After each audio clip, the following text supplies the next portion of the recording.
네, 안녕하세요. 4월 9일 와플터치. 오늘 함께 읽으실 본문은 잠언 2장의 내용입니다.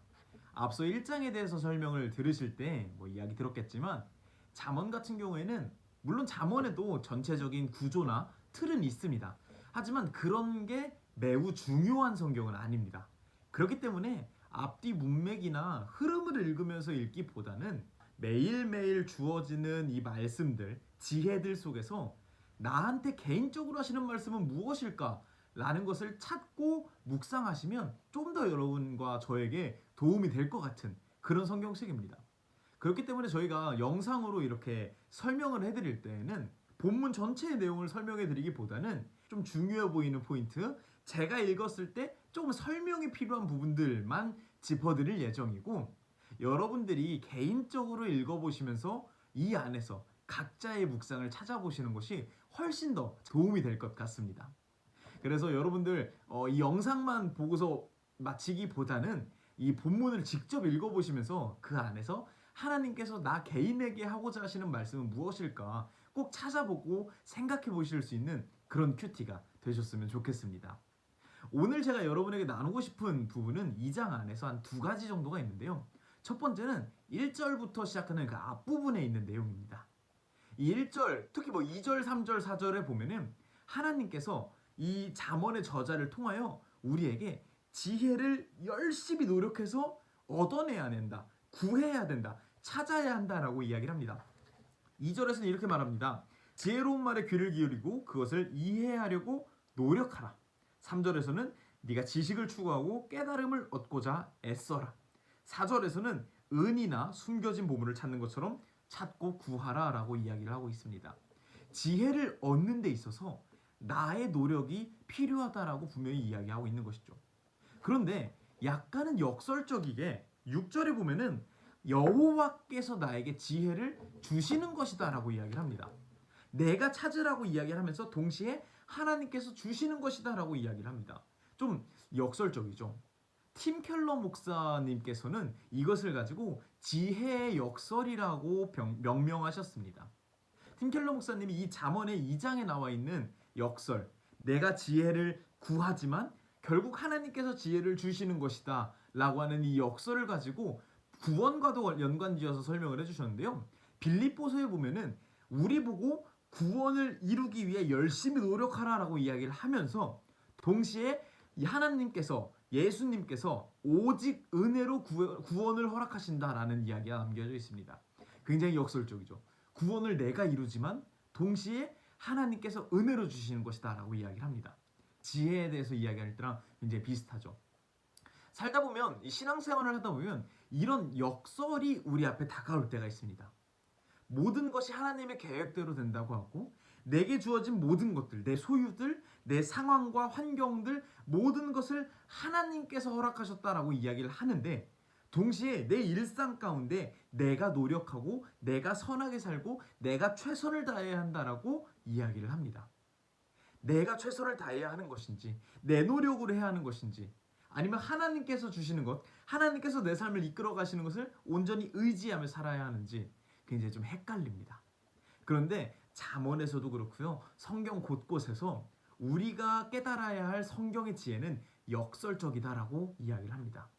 내 노력이 필요하면서 동시에 하나님께서 주시는 것을 인정하며 살아야 한다라는 것이죠. 오늘 하루를 시작하면서 우리 모두 일터로 가시기도 하고요, 가정에서 충실히 생활하시기도 하고, 학업을 하시기도 하고, 여러 가지 내 인생을 살아갑니다. 내 노력으로 내가 최선을 다하며 살아가야 합니다. 그런데 동시에 내가 최선을 다할 수 있는 그 일터와 환경과 상황들, 또 열심히 하고자 하는 그런 노력하고자 하는 마음들, 내게 주어진 기회들, 이 모든 것이 하나님께로부터 왔다는 것도 우리가 동시에 인정하고 생각해야 합니다. 우리의 인생은 하나님께서 이끄시면서 동시에 내 노력으로 살아간다라고 하는 이 지혜의 역설로 이끌어간다라는 것을 깨달으시면서 오늘 하루 내가 최선을 다하며 살고 하나님께 주시는 것을 붙들며 살아가는 그런 저와 여러분이 되면 좋겠다는 생각이 들었습니다. 오늘 함께 나누고자 하는 두 번째는 아랫부분에 나와 있는 20절부터 22절에 나와 있는 내용인데요. 이 부분에는 의인과 악인을 비교하고 있습니다. 그런데 하나님께서 무엇이라 말씀하시냐면 의인은 이 땅에서 살아남을 것이지만 의인이 아닌 악인은 이 땅에서 뿌리째 뽑힐 것이다 라고 이야기를 합니다. 의인과 악인이 단순히 뭐 심판을 받을 것이다, 뭐 개인적으로 죽을 것이다 이런 이야기가 아니라 땅에서 이 사회 안에서 뿌리 뽑히거나 살아남거나 할 것이다 라고 이야기를 합니다. 사실 이 의인이라고 말하는 의라고 하는 히브리어는 크게 두 가지를 많이들 사용을 하는데요. 이제 미슈파트라고 하는 것과 차타크라고 하는 이 두 가지 단어를 많이 사용하곤 합니다. 그런데 이 두 가지 히브리어, 의를 표현하는 이 두 가지 히브리어는 모두 내가 개인적으로 도덕적으로 살아가야 한다는 것을 의미하는 것이 아니라 내가 사회적으로 정의를 표현하는 것을 의미할 때 사용하는 단어입니다. 성경 속에서 특히 구약 성경에서 의롭다라고 표현할 때 대부분 이 단어를 사용을 합니다.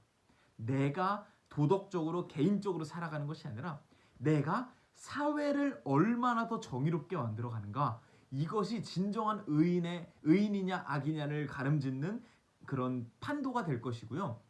동시에 내가 의인으로서 이 땅 가운데 정의를 표현하며 살 때 이 땅에서 살아남을 것이고, 내가 악인이 되어서 이 땅 가운데 덕을 주지 못하고 악을 끼치며 살아갈 때 이 땅에서 살아남지 못할 것이다 라고 잠언에서 이야기를 하고 있습니다. 앞서 말씀드렸던 팀 켈러 목사님 또 등장하는데요. 이 팀 켈러 목사님이 의인과 악인에 대해서도 같은 설명을 하셨습니다. 이렇게 설명을 하셨습니다.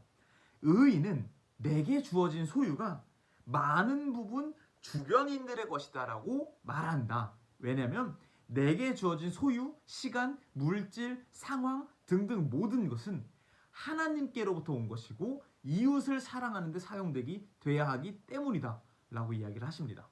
반대로 이 팀 켈러 목사님의 악인은 어떤 자냐? 내게 주어진 것은 다 내 것이니 나를 위해 쓰면 된다.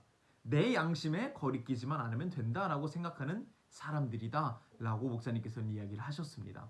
이 이야기에 굉장히 공감이 되고 또 성경에서 가르치는 의인과 악인도 이것이라고 생각이 들었습니다. 오늘 하루를 살아갈 때 내게 주어진 것, 내 소유들, 내가 갖고 있는 것들이 성경에서 말하는 의인처럼 사회를 위하여, 이웃을 위하여, 정의를 위하여 사용되고 있는지, 혹은 나만을 위해서, 내 양심만을 위해서, 나를 지키기 위해서만 사용되고 있는지 돌이켜봤으면 좋겠습니다. 하나님께서는 그것이 의인과 악인을 가르는 판도다라고 이야기를 하셨기 때문입니다. 오늘 잠언 2장을 보면서 두 가지 말씀을 드렸습니다. 첫 번째는 지혜의 역설. 내가 삶을 살아갈 때 내 노력도 필요하고 하나님께서 주셨다는 것을 인정하는 것도 필요한 그런 역설적인 부분들을 둘 다 생각해가며 살아갔으면 좋겠다라는 것과, 두 번째는 내게 주어진 소유를 사회를 위하여, 정의를 위하여, 구제를 위하여, 이웃을 위하여 사용할 때 그것이 의인이다라고 말씀하셨던 이 지혜를 함께 생각해봤으면 좋겠습니다. 감사합니다.